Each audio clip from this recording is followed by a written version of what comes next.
This is Ray Stokes in the oral history section of the library of the Texas College of Osteopathic Medicine. I am today in the home of Dr. Henry Hardt at 3415 Meadowbrook Drive here in Fort Worth. Dr. Henry B. Hardt is the first Dean and Chief Executive Officer of the Texas College of Osteopathic Medicine. Dr. Hardt, truly a part of the early history of the Texas College of Osteopathic Medicine, retired from TCOM soon after the first class was graduated on June 3, 1974. Dr. Hardt has agreed to share his memoirs, which cover a long career of distinction in health and scientific-related areas, culminating with his association in one facet of the healing arts, osteopathic medicine. I now present Dr. Hardt. Thank you, Mr. Stokes. My statement on the early history of Texas College of Osteopathic Medicine will be only a summary and will be very brief. No one ever knows, after it becomes real history, exactly when that particular history really began. It seems proper, therefore, that I here and now record some of the pertinent facts related to the early history of what is now the Texas College of Osteopathic Medicine, so that at any future time history may be authentic. The osteopathic physicians of Texas envisioned for many years that someday a great osteopathic medical college would be built. But many very real factors, too numerous and complex to mention here, always prevented very much actual action in development of such an institution. Then, as if by predetermined plan or design, at a time when a great number of well-established and very important institutions of various kinds were going out of existence, the economic system, to say the least, was very questionable. And at such a time, certain truly great men, by their own efforts, brains and finances and dedication, established a completely new medical college. At that stage, it was my great and good fortune to enter the picture. Dr. George J. Lubel, Dr. Danny Beyer, Dr. Carl Everett had constituted themselves a board, and by the legal help of attorney Mr. A.M. Herman, had obtained a surprisingly good permanent charter for a medical college from the state of Texas. They appointed Mr. Ray Stokes, who opened up an all-everything office. That's true. Then the board appointed me to make a study of possible developments of such an institution. A feasibility study, professional acceptance, availability of faculty and staff, students and the curriculum, physical facilities, and many, many other minor things, minor, if there is such a thing in this great program, Right. Of the requirements of a medical college. For such a tremendous project, it seems appropriate to say that I was, in a measure only, qualified because of the various factors. Son of Henry G. and Fanny C. Hardt, who are the parents of 4 preachers, 3 teachers, and a strongly supporting and ever-present backer-upper rancher son. A marvelous home life, education-oriented, and Christian-dominated home and family, exhibited in an atmosphere of helpfulness to humanity.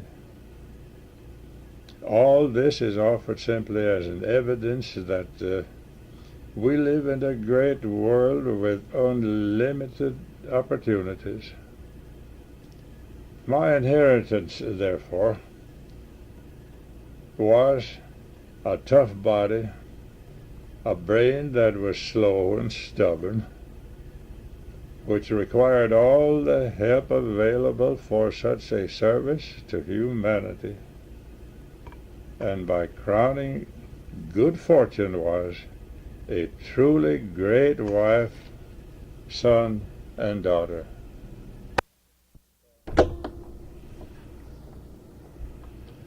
My experience for the job at hand include the following: service on the Texas State Board of Examiners in the Basic Sciences, having been appointed and commissioned for 6-year terms by each of 4 successive governors of Texas, which governed the preparation of healing arts doctors, and my service at TCU as professor of chemistry and chairman of the department, which included my selecting and supervising all members of a science department faculty of a great university. My experience as a member of the TCU pre-med committee also increased my preparation. My diversified duties could not have been handled satisfactorily by anyone not so broadly equipped. That's correct. The aforementioned considerations are quite significant in all phases of medical education in TCOM. And in TCOM, the area of faculty, student, and curriculum stand up at the very top.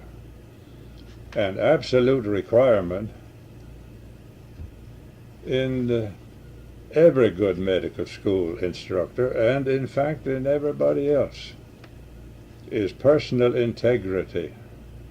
Because without personal integrity, nothing else matters. Without that, no person can be a complete doctor. Mm-hmm. A sizable portion of my early interest in TCOM might be entitled Great Men and Women I Have Known. Heading the list are 3 previously mentioned, the biggest of all of them, who constitute the very basis of TCOM and whose names will always form the very top of TCOM founders, namely Dr. George J. Lubel, Dr. Dan D. Beyer, Dr. Carl E. Everett, and we honor them accordingly. Also, in my many national meetings of professional people, there is one who is outstanding, with whom I managed to sit whenever feasible at the meetings, because he was, and still is, the most knowledgeable most helpful and most enjoyable to me during my indoctrination in medical education, Dr. Ralph L. Willard. I now proudly say that Dr. Willard was long my personal choice as the true top quality leader in continuing the development of TCOM to become a truly great institution. Let me interrupt you, Dr. Hardt, to say that you know, of course, that Dr. Willard was recently elevated to the office of president at TCOM as well as dean. And very properly so. Many others deserve prominence in this report, and a small number must be recorded. Dr. Elizabeth Harris was my first selection for the medical college faculty and was the first of my nominees to be employed by the board of directors. As a co-developer of the medical college curriculum, she proved to be most excellent. Dr. Harris is strictly number one, and Dr. Mary Schunder was soon added and was particularly valuable as a person who established TCOM's membership in the anatomical board of the state of Texas. That's interesting. Her efforts were successful in arranging for the necessary cadavers required by our college, and she was indispensable in many other ways. But by leaving out much, far too many, through never-ending, intense, thoughtful, and prayerful search, qualified prospective medical college faculty members were signed up for our starting needs, subject only to this one serious and unusual consideration. We had the audacity to offer positions in an institution that did not exist and might never. We stated that fact frankly and emphatically, and no one ever refused to accept that challenge. And the backing of the board was superb. Then we faced another serious problem, selecting the students, and what a formidable problem that was. Realizing that great numbers of students were available, and all medical colleges had already long ago selected their own incoming quotas. Our job consisted largely of selecting 20 newly surprised students to face a newly assembled faculty with an entirely untried curriculum and a few people who had never been in a medical college before.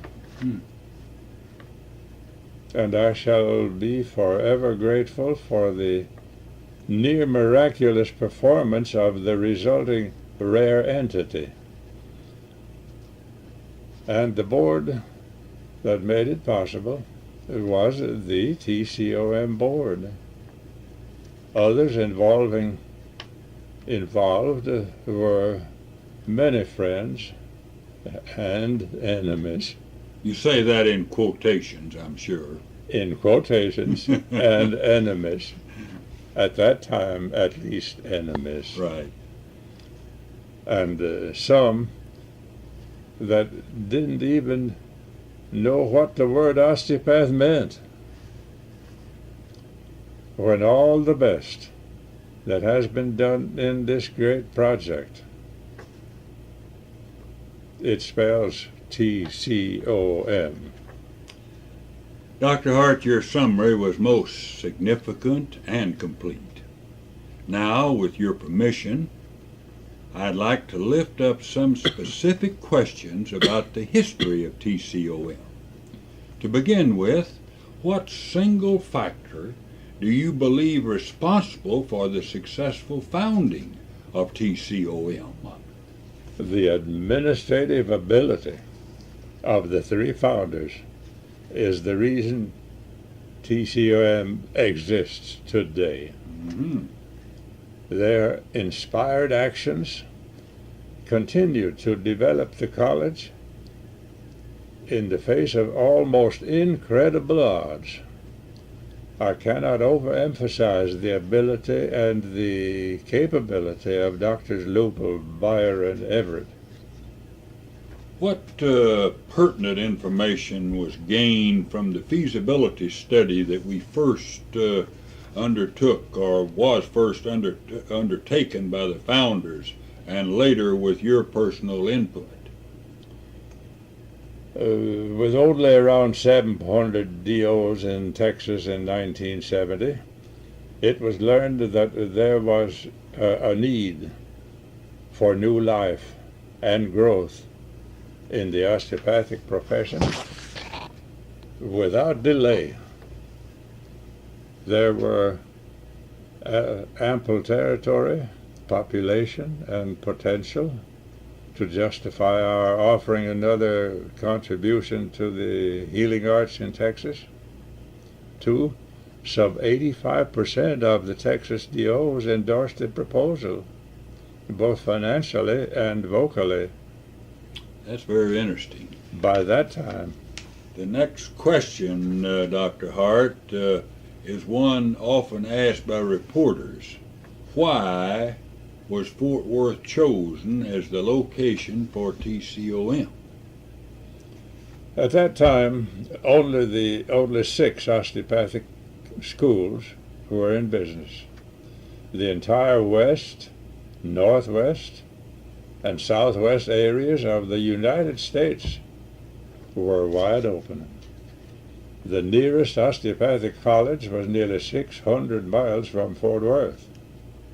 Fort Worth was the only city in the state without medical education facilities.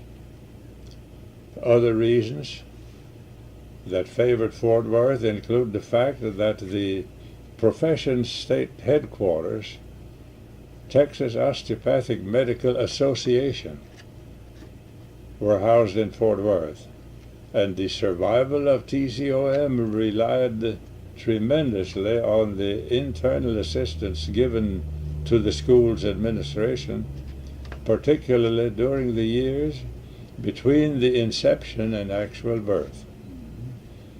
Also, let me point out that the founders were all practicing GPs in Fort Worth, and it is still amazing how much they accomplished for TCOM on Thursday afternoons and Wednesday and weekends. It's a known fact that TCOM was operating mainly on, and let me quote, promises. With that kind of uncertainty, what about the available facilities for the proposed college? I'm talking about the period from 1969 until the doors were opened in October 1970. TCOM had no assets, no debts, no financial inheritance, no hidden or other obligations. It was only a case of 3 men versus all else. But slowly and solidly, support was developed.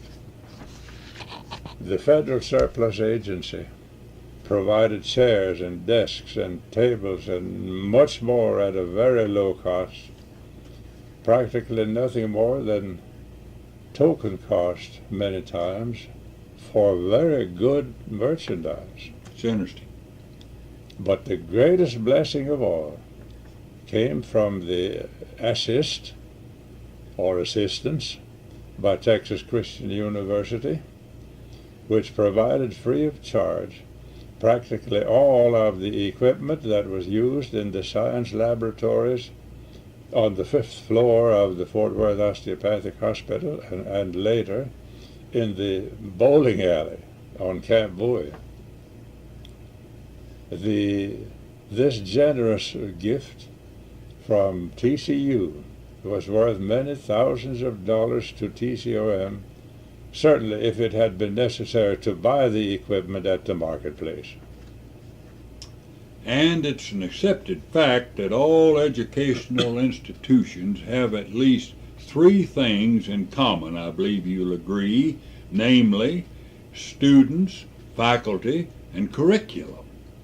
Dr. Hardt, you were responsible in establishing the curriculum, searching for and committing the faculty, as well as seeking and selecting doctors to be. Let's incorporate this discussion into three parts, beginning with your faculty selection. I have already mentioned Doctors Harris and Schunder, local persons who had shown an interest in medicine. Dr. Harris at Texas Wesleyan College and Dr. Schunder at TCU. The remainder of the initial basic science faculty were individuals who had at least some contact with medical education. The task of getting commitments and sign contracts was difficult. Yes, sir. Mainly because we had no guarantee at that time the college would get pre-accreditation from the Board of Trustees of the AOA. And that necessitated a contract with a cancellation clause in it, which in the event we didn't get approval to open in the fall of 1970. Another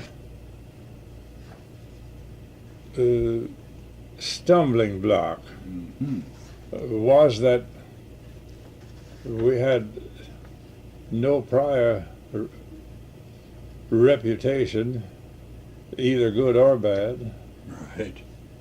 or tradition to other faculty candidates to evaluate and determine if they wanted to take a chance.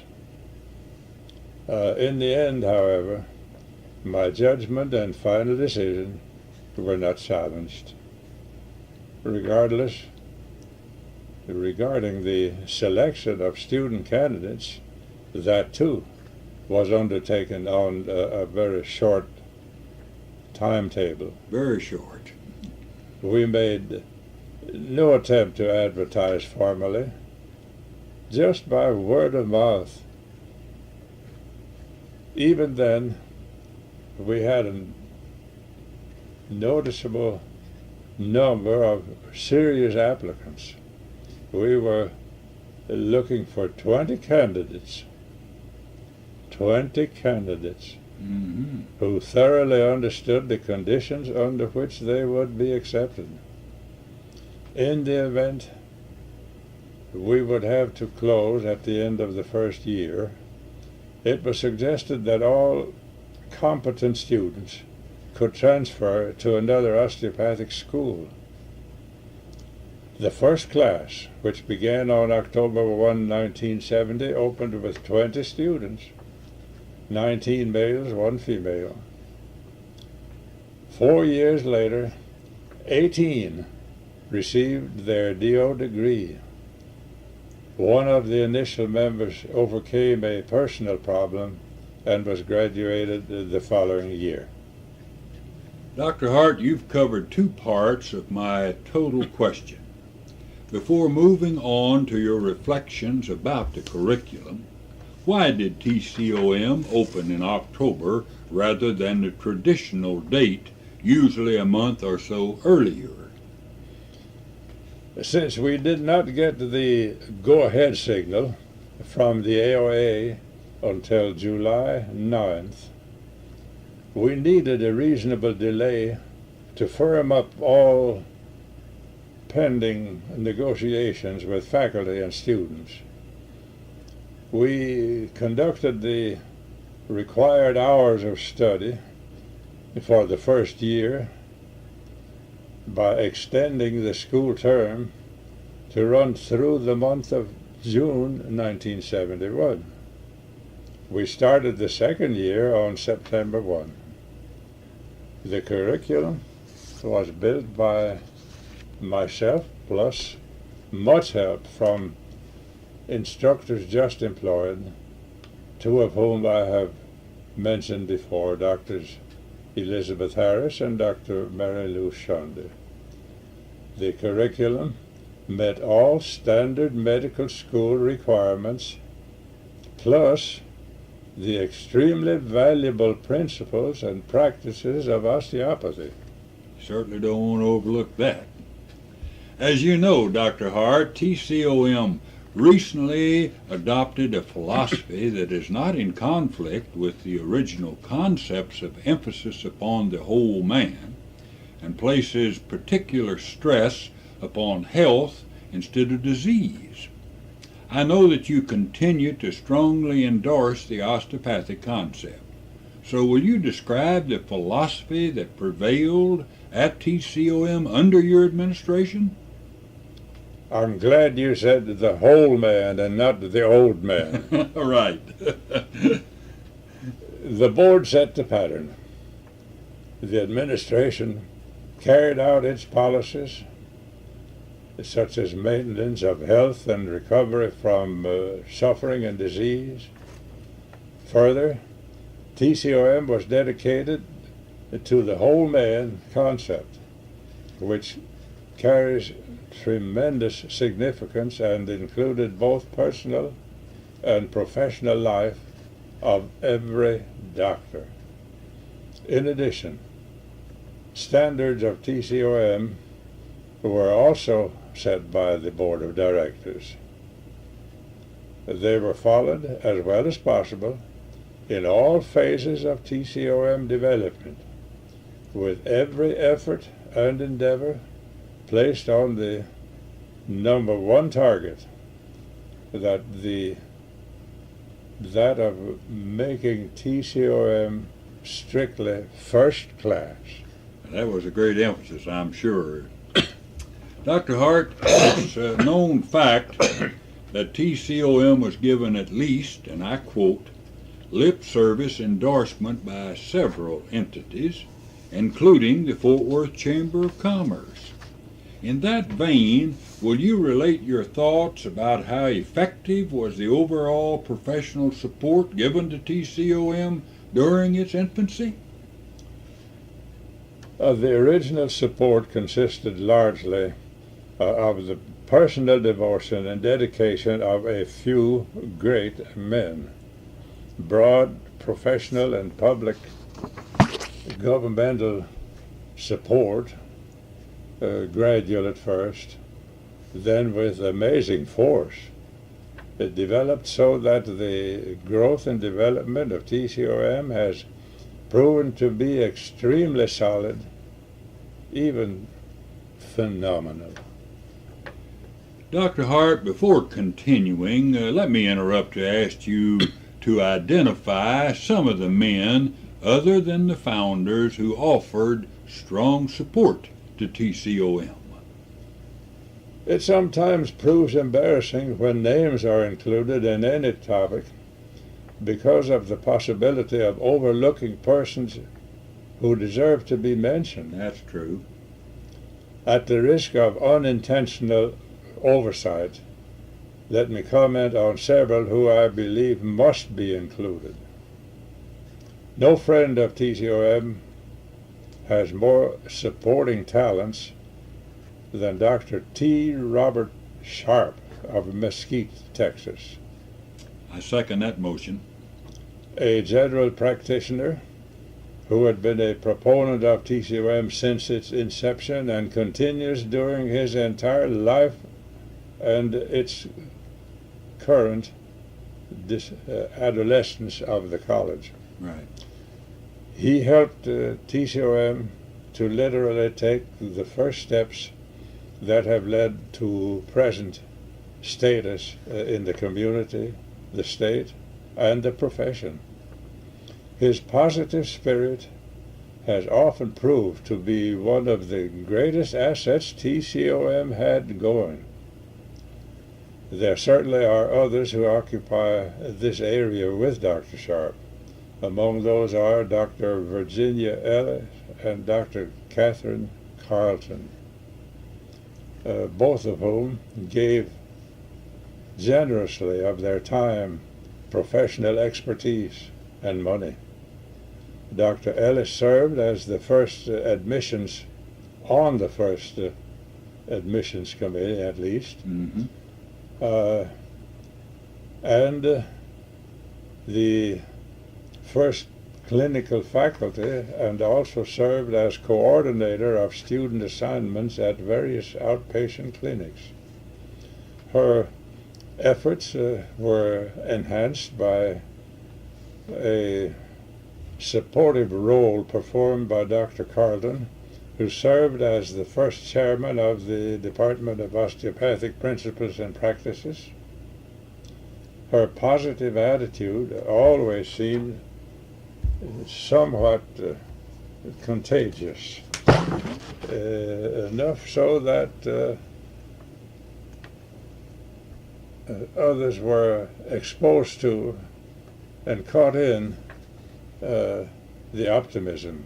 Mm-hmm. Held in high esteem for his efforts to give TCOM better identity in the business community is Mr. Harry Wurst, who was president of the Fort Worth Chamber of Commerce when TCOM was struggling for recognition.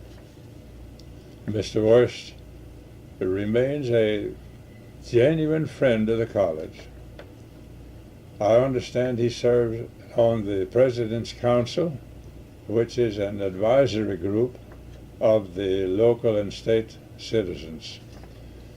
Many Texas DOs could be singled out for their financial support and personal involvement, but no one deserves more credit for helping TCOM gain financial assistance from the state of Texas than Dr. Bobby G. Smith of Arlington. He also helped greatly in obtaining the offer of the land grant for the college to come to Arlington. This provided additional evidence that consideration was carefully given in selecting the site of the college in the future, and I commend him for his abiding interest. Mm-hmm. Progress was undergirded also by personal support of Arlington Mayor Tom Vandegrift, the son of the land grant donor. Although the land was not used for building purposes, it was later returned to the donors. It certainly served as a much-needed asset that was used in financial reports. Mayor Vandegrift's help will always be regarded as one of the reasons for the existence of TCOM. I certainly support what you've just said, particularly about the Arlington Mayor, Tom Vandegrift, because he has really rendered a tremendous service to our school. Another profound influence in my total efforts in the college was Dr. John Burnett, a member of the board and its executive committee and chairman of the Building and Grounds Committee. Both he and his good wife, Dr. Mary, provided both help and encouragement to me personally in every way possible and in every possible opportunity. Another layman who has been and still is closely identified with the DO profession is Mr. Tex Roberts, Executive Director of the Texas Osteopathic Medical Association. Tex lent not only his valuable assistance from a professional aspect, but gave his personal help on many occasions during our struggle. I must list one man who has demonstrated a great variety of active interest in a truly wide range of TCOM matters, from the first opportunity even to the present. I speak of Mr. Pat Patterson from Kansas City, whose most valuable contribution has probably been in the area of the lives and actions of the students. Pat, both personally and professionally, I commend you and I thank you. I certainly join you in that statement, Dr. Hardt. As we near the end of this interview, Dr. Hardt, you have discussed your memoirs regarding the birth and growth of TCOM. There is one additional subject, however, that I wished you would mention for the record.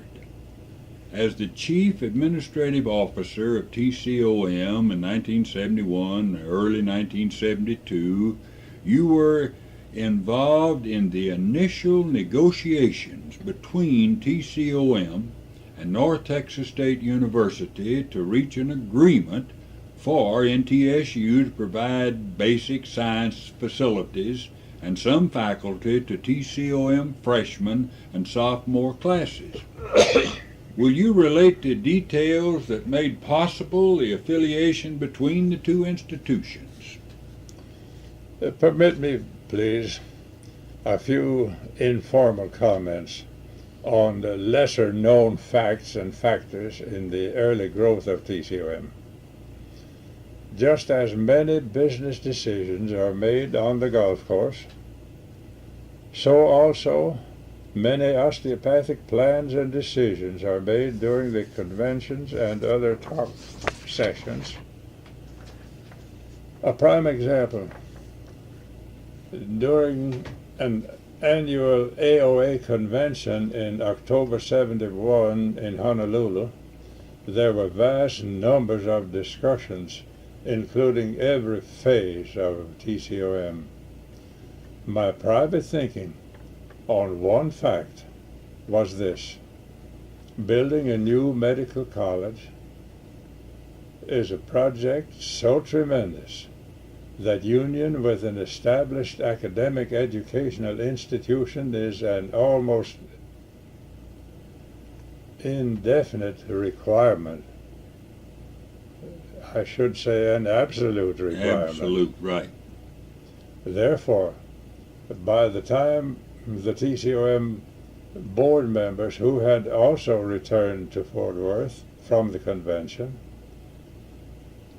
I had begun plans for a discussional meeting between 3 or 4 of us with 3 or 4 of them. You're talking, of course, about the officers of the Texas College of Osteopathic Medicine and the officers of top officials of North Texas State University. Correct, sir. I was highly pleased, therefore, when Dr. George Lubel accepted full responsibility and leadership at this point, and with his usual efficiency, arranged for a dinner and full discussion at the Colonial Country Club in Fort Worth. Now, please continue, Dr. Hardt. In these discussions, with such immense potential, there was much confusion, especially by one or two unnamed participants, but more defined and refined meetings followed, resulting in my being authorized to develop the first plans for cooperative instruction between the two institutions. Soon I, for TCOM, and Dr. Gus Ferre for NTSU, met to discuss my first draft of the first program of cooperative instruction between the two institutions. The revision was adopted. It is interesting, sometimes amusing, to recall that NTSU was already a large, well-established, well-funded state university in the best city in a large area, but it had no medical school or other professional school in Denton.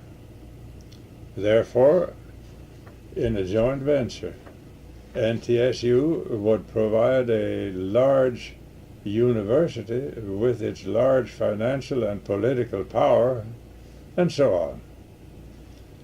But of the very complex, nationwide, extremely intricate, technical, osteopathic profession, frankly, they knew very little.